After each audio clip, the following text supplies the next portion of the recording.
Hi, my name is Christopher Caldwell.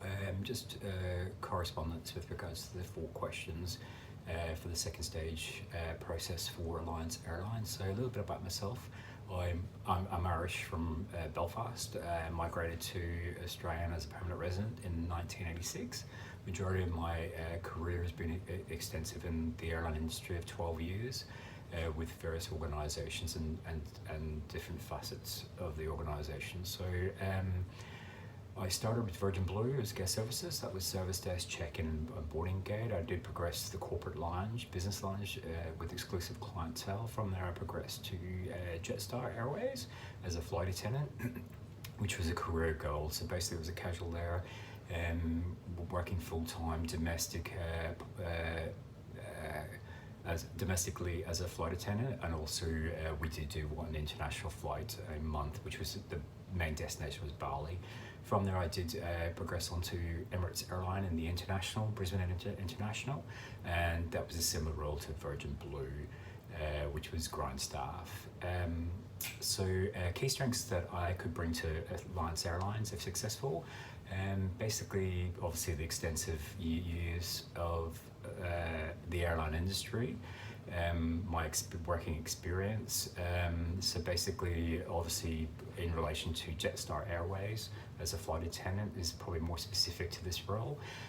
Maintaining cabin safety and security standards, caring for all clients in flight, performing first aid when necessary, sort of a valued and motivated team member and individual, excellence in customer service, highly organised, focused and reliable, basically excellent interpersonal communication skills, and obviously have an enthusiastic and a positive attitude.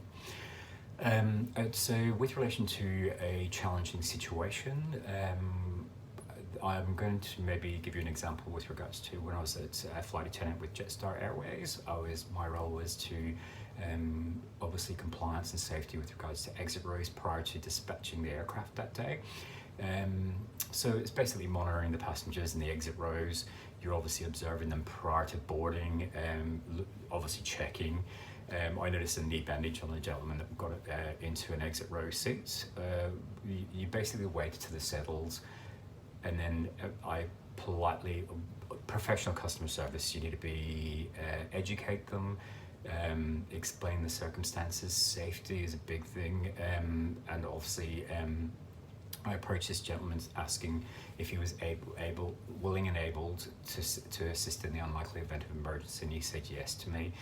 He did get quite upset and was quite, it was just basically remaining calm, educating him about how the exit rows and the compliance and the safety and how the aircraft can't be dispatched until the requirements are met. So it was just being courteous to him, polite, explaining I could find an alternative seat for the gentleman. It wasn't a full flight, and I had a spare row down the back. I obviously had to liaise with the cab manager, obviously due to zones, and explain the circumstances why I was moving that passenger as well. So he wasn't happy because he wanted to spread his legs out, because I was able to ascertain that he had a knee operation the week before, and he wanted to stretch his leg out, but he was grateful it was a positive outcome, because I actually found him a spare row down the back, left hand side, so basically he could stretch his whole leg out the full flight. And I actually got my colleague to go and check on him after we'd taken off, to see if he was okay, and he said, listen, can you thank your mate? I'm really grateful that I assisted him, although I think he felt bad because of the way and maybe the interaction. I was trying to be polite and courteous, and it just was, you just had to educate them and provide a professional service and alternatives. So in relation to the final question, which was considering if an organisation is a right fit, what factors are important to me, I guess, would be factors that are important would be personal factors, which would be personal preference, which would include professional client service, team environment, safety first, the management support, I guess loyalty of the organisation. The airline industry is exciting. Cabin crew career goal of myself personally, and obviously progressing that career. Obviously, I guess I did look at your organisational values of safety, reliability, and operational performance.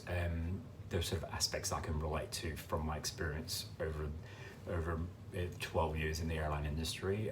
Obviously your history inclusive of your mission statement. So basically, I guess if successful with the recruitment process, I guess the opportunity to provide a unique aircraft charter travel experience for a diverse range of clientele. So I guess in relation to that, it's basically, those are the factors that I guess attracted me to the position and obviously your organisation. Thank you very much.